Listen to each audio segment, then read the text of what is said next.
ये जेल, ये साजिश, ये मुकदमा, ये कभी सिसोदिया पर होगा, कभी संजय सिंह पर होगा, कभी आनंद मोहन पर होगा, कभी प्रभुनाथ सिंह पर होगा, कभी राजू पर होगा। ये हम ही लोग के हिस्से हैं, हम लोग झेलेंगे। आनंद मोहन आगे बढ़ो, आनंद मोहन आगे बढ़ो, हम लोग आपके साथ हैं। इस थैली संस्कृति के खिलाफ उठना होगा, नहीं तो लोकतंत्र खतरे में है। इंकलाब जिंदाबाद, जिंदाबाद जिंदाबाद। आज अगर हम चुप रहे तो कल आने वाली संतति हम पर थूकेगी, और इसलिए हम आगाह करके ये तो आप आनंद मोहन को इसका लाभ नहीं मिलेगा, लेकिन ये जो भौंकने वाले लोग हैं उनको जाके कहिए कि आनंद मोहन बोल रहा है कि ये तो करना होगा, वरना मैसेज जा रहा है केंद्र तक। अगर समीकरण चेंज हुआ तो लुटिया डूबने से कोई नहीं बचा सकता। कि जो लोग आज उपेक्षा और अवहेलना कर रहे हैं, झुक करके उनको डिप्टी सीएम भी देना। कौन मंत्री की बात करता है भाई? मंत्री तो डिप्टी सीएम की बात करते हैं। भाग ढंग का नहीं। और मैं बात करता हूँ कि आप केंद्र में भी मंत्री बनाएंगे, लाइए लिख लीजिए। कब बनेगा? करना ही पड़ेगा चुनाव के पहले। बिहार में डिप्टी सीएम वरना कोई डूबने से रोक नहीं सकता। डिप्टी सीएम बिहार में बनेगा राजपूत से। कौन सर्वे रिपोर्ट था कि बीबी सेट हो गई बॉर्डर निगम में, जैसा कि अवध बाबू ने अभी कहा? ये कौन सा सर्वे रिपोर्ट था कि बेटी सेट हो गई? ये कौन सा सर्वे रिपोर्ट था जिसमें एक दिन के लिए पार्टी मेंबर नहीं है और वो चला गया बोर्ड निगम में? एक चोट रहेगा कि दादा के दर्द को, दादा जो दंश झेल रहे हैं उसको आज समझने वाला नीतीश जी के अचेतावस्था में कोई समझने वाला नहीं है। दादा की दोस्ती नीतीश कुमार से अखंड रही है। जेडीयू से एक राजपूत को मिलना चाहिए था, बीजेपी ने पवन सिंह को भेज दिया। लगता है नुकसान हुआ नहीं। दो मिलना हम ये मानते हैं कि राजपूत की बात मैं नहीं करूंगा, लेकिन एक बात मैं कहूंगा कि दादा के साथ बेईमानों ने नाइंसाफी की है। जब पार्टियों के अंदर इंटरनल डेमोक्रेसी समाप्त होती है, उसी देश में तानाशाही अपना पांव पसारता है। कितनी निराशा, कितनी पीड़ा में वो आज है। उनकी पीड़ा को बेईमानों ने नहीं समझा, और उनकी पीड़ा, उनका दर्द, उनकी परेशानी इन बेईमानों को ले डूबेगा। के फैसले पर तो हम कुछ नहीं कह सकते, लेकिन कोर्ट हर बार हम ही लोग को टारगेट करती है। आज जो टुन्ना पांडे जी हमको कल गाली दिया, आज वो सबसे कर रहा है। तो मैं जानता हूँ कि नीतीश जी की अगर चलती तो दादा के बेटे को निश्चित तौर पर एमएलसी, आप एमएलए नहीं बनने दिए, साजिशन क्यों नहीं बनने दिए, वो जग जाहिर है। नमस्कार, द इंडिया टॉप देख रहे हैं। मैं हूं आपके साथ बिरजू सिंह। बगावत की तेवर लिए आनंद मोहन गांव और शहर की ओर बढ़ चले हैं। इन्होंने कभी कहा था कि जब कोई रास्ता ना दिखे तो जनता के बीच जाना चाहिए, और जनता के बीच चल दिए हैं। मुजफ्फरपुर में है, पटना से चले मुजफ्फरपुर। इस बीच में कई जगहों पर स्वागत हुआ, कई कार्यक्रम हमने देखे। आज मुजफ्फरपुर में इस वक्त हम लोग हैं, और यहाँ पर आपने सभा को संबोधित किया, एक मीटिंग किया। संभवतः जो कार्यक्रम आगे को लेकर है, एक बात जो आपने कहा कि इंटरनल जो डेमोक्रेसी है वो खतरे में है। देखिए, दो बात। एक आपने शुरू किया कि जनता के बीच जो, ये मैंने नहीं कहा, ये महात्मा गांधी ने कहा।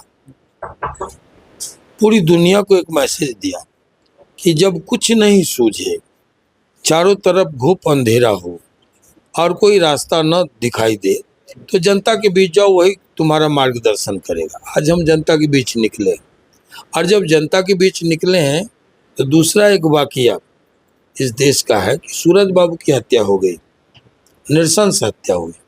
उनके साथी रहे, आज़ादी के सेनानी थे, उनको बिहार का लेनिन कहा जाता था। अंग्रेजी राज में उनको काला पानी हुई और फांसी की सजा हुई। वही थे जो आप लोग जानते होंगे कि हजारीबाग जेल ब्रेक करके जेपी लोहिया को निकाले थे। वही थे जो हनुमान नगर में जो नेपाली पुलिस और भारत की पुलिस ने पकड़ लिया, हनुमान नगर जेल में उनको रख दिया। तब सूरज बाबू आज़ाद दस्ता, उनका जो था संगठन, सशस्त्र संगठन, उसके दम पर जेपी और लोहिया को फिर दूसरी बार आज़ाद कराए। अगर सूरज बाबू नहीं रहते, मैं नहीं समझता कि जयप्रकाश नारायण इतने पॉपुलर लीडर होते, है ना। तो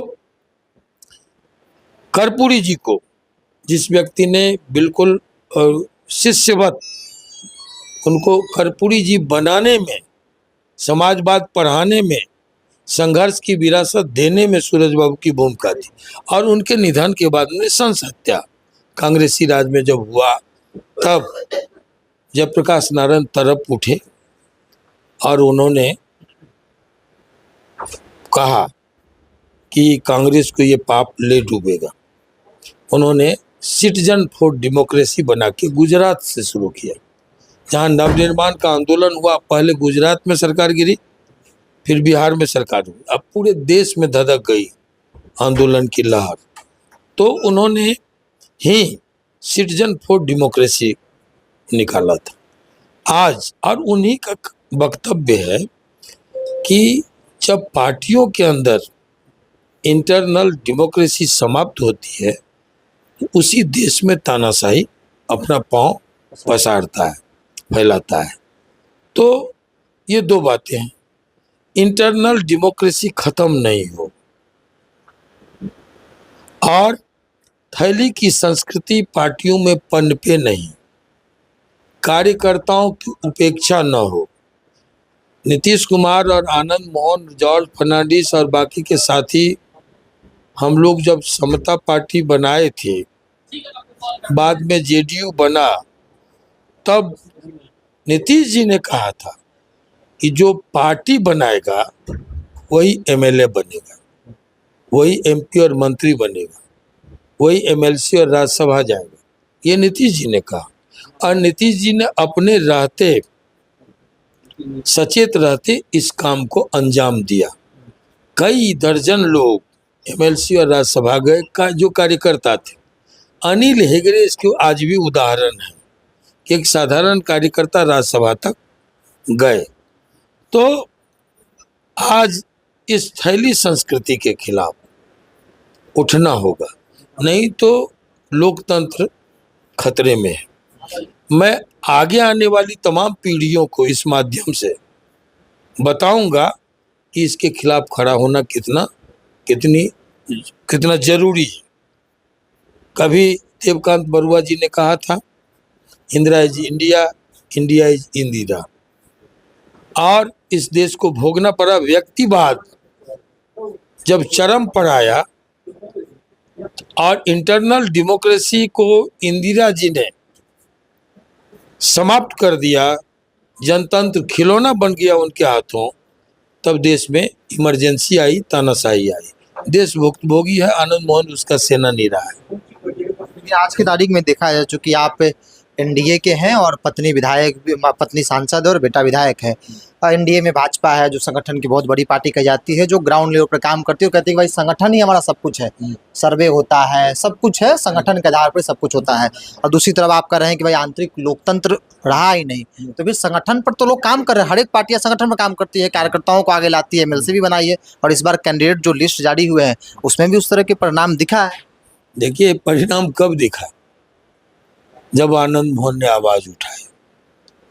अब मैं बता रहा हूं कि जिस थैली संस्कृति की बात हमने कही, वो अगर गलत है तो एक व्यक्ति को सीतामढ़ी का 2019 में टिकट दिया जाता है और उस समय का एमएलसी, आज का सांसद, कहता है कि 10 करोड़ में ऑन रिकॉर्ड, आप कहिए हम क्लिप भेज देंगे, 10 करोड़ में टिकट बिक गया सीतामढ़ी का। नीतीश जी तक बातें जाती है और वो वापस होता है। अगर बिका नहीं तो वापस क्यों लिया गया? और मैं जिस आपने कार्यकर्ताओं की बात कही, ये नीतीश जी के समय हम कहाँ उठा रहे? जो कहता है कि पार्टी के विरोध में, जो कहता है नीतीश जी के विरोध में, ये सांच को आंच नहीं आती। मैंने जो कहा उस पर आज भी कायम हूँ। मैं एक बात पूछना चाहता हूँ कि अगर पार्टी के लोग एमएलसी बन रहे हैं, एमएलए बन रहे हैं, मंत्री बन रहे हैं, वो कौन लोग हैं? 22 लोग जिनको नेता नहीं जानता, नेता के प्रति कोई वफादारी नहीं है, पार्टी जेडीयू के प्रति कोई योगदान नहीं है, एक दिन का योगदान नहीं है, और उसको पकड़ के पहले टिकट दिया गया, फिर मेंबर बनाया गया, और फिर मंत्री भी बनाया गया। ये कौन लोग हैं? ऐसे 22 लोग कौन है? 22 से ज्यादा संख्या बढ़ रही है। अब धीरे धीरे बातें खुल रही है कि कहाँ कहाँ क्या हुआ। कई लोगों ने एक कहा दिन कि का- सर्वे रिपोर्ट में आया कि भाई वो ये जीत कौन सकते हैं। सर्वे था? पार्टियां ये सर्वे कौन सर्वे अगर पार्टी का महीना पहले किया? चुनाव के वक्त में कराती है। चुनाव के वक्त 2-3 हाँ। महीना पहले कराती है। हाँ। ये कौन सा सर्वे रिपोर्ट था जिसमें जो पार्टी का मेंबर नहीं था, सर्वे रिपोर्ट अगर आ गया था उसी समय ज्वाइन करवा लेते। ये चुनाव के एक दिन पहले ज्वाइन नहीं करवाया जाता है, एक क्षण के लिए डायरेक्ट पहले टिकट दिया जाता है, फिर ज्वाइन करवाया जाता है। ये कौन सा सर्वे रिपोर्ट है भाई? किसको ये सर्वे रिपोर्ट समझा रहे हैं? किसको आंख में धूल झोंक रहे? कौन सर्वे रिपोर्ट था कि बीबी सेट हो गई बॉर्डर निगम में, जैसा कि अवध बाबू ने अभी कहा? ये कौन सा सर्वे रिपोर्ट था कि बेटी सेट हो गई? ये कौन सा सर्वे रिपोर्ट था जिसमें एक दिन के लिए पार्टी मेंबर नहीं है और वो चला गया बोर्ड निगम में, मेंबर हो गया, अध्यक्ष उपाध्यक्ष हो गया? कैसे हो गया? ये कौन सी सर्वे रिपोर्ट चल रही है? यही तो लेके जनता के बीच हम गए, यही तो कार्यकर्ताओं के बीच जा रहे हैं और कार्यकर्ताओं को सजग कर रहे हैं, एक पार्टी को नहीं। अगर इस देश में ये पीड़ा हमको क्यों है? इसलिए है कि इस देश में आज़ादी और लोकतंत्र की बहाली के लिए हमारे पुरखों ने कुर्बानियां दी। दर्द इसकी है कि जब इस देश में डेमोक्रेसी पर हमला हुआ, प्रेस पर सेंसरशिप की तलवार लटकाई गई, कोर्ट पर बंदूक का पहरा बिठाया गया, संसद निलंबित हुए, 6 साल के लिए बढ़ाए गए, पूरा देश कारावास में तब्दील हो गया, 1.25 लाख लोग जयप्रकाश नारायण चंद्रशेखर से लेके लालू यादव, नीतीश कुमार, आनंद मोहन तक जेल चले गए, तब मैं खड़ा हुआ था दूसरी आज़ादी का सेनानी बन के जयप्रकाश नारायण के नेतृत्व में। इसलिए आज अगर हम चुप रहे तो कल आने वाली संतति हम पर थूकेगी, और इसलिए हम आगाह करके, ये तो आत्म विश्वास रहेगा ना, एक संतोष तो रहेगा ना, आत्मसंतोष कि मैंने आवाज बुलंद किया था, मैंने आवाज उठाई थी। तो ये इसलिए हमको दर्द है, हमको पीड़ा है कि इस लोकतंत्र का क्या होगा, और इसलिए हम लोग निकले हैं। आज आप कई सभाओं में कह रहे थे कि सीतामढ़ी में जो कार्यक्रम 28 जून को संभवतः जो होगा, महाराणा प्रताप की मूर्ति का अनावरण, वो एक ट्रेलर है, गांधी मैदान में हम लोग अपनी ताकत दिखाएंगे। बिल्कुल बिल्कुल, पूरी फिल्म गांधी मैदान में दिखलाई जाएगी। जब भी हम निकले और गांधी मैदान की बात किए तो कोई मिलर स्कूल का ट्रेलर लेके आ गया। ये क्या है? आनंद मोहन को पंचर करो, आनंद मोहन को घेरो, और दूसरे से नहीं घिरवाया जाता है। हमारे ही बीच जो एलसीसियन लोग हैं उन्हीं को भौंकने के लिए छोड़ा जाता है। 17 साल जेल में थे, कोई बैठकी उठकी, कोई नेता, कोई यात्रा, कुछ नहीं हुआ। कहाँ थे लोग? सभी मंत्री बने, सांसद बने, विधायक बने, नेता कोई समाज का नहीं बना। क्यों? पूछिए उनसे। आज मैं तो कह रहा हूं, मैं कहाँ कहता हूं कि मैं राजपूत का नेता हूं? पहचान तो वही है ना कि आनंद मोहन राजपूत के नेता तो चोट पर कहा करता हूं कि हम जिस विरासत से आए हैं उसमें धर्म, मजहब और जाति नहीं है। सिंह लिखते हैं, सब लिखते हैं, आनंद मोहन सिंह लिखते ना, लोग बोलते हैं, लेकिन सुनिए, नहीं बोलने वाले को कोई रोक सकता है? आप भी तो बाहुबली कहते हैं, तो हम कभी आपत्ति किए किसी पर? कोई आपत्ति नहीं की। ये लोकतंत्र है, हमारे पुरखों ने लड़ के लोकतंत्र लाया है, और लोकतंत्र के आप चौथे स्तंभ है। आप स्वतंत्र है कुछ भी कहने के लिए, कुछ भी कैसे कर सकते, नहीं तर्कपूर्ण बातें एक हाँ, लेकिन हमारी कोई आपत्ति कभी भी, ये बताइए, एक नोटिस किसी मीडिया वाले को दिए हो? और लोग देते हैं? हमारी तरफ से बता दीजिए, हम सुन लेते हैं, झेल लेते हैं, है ना।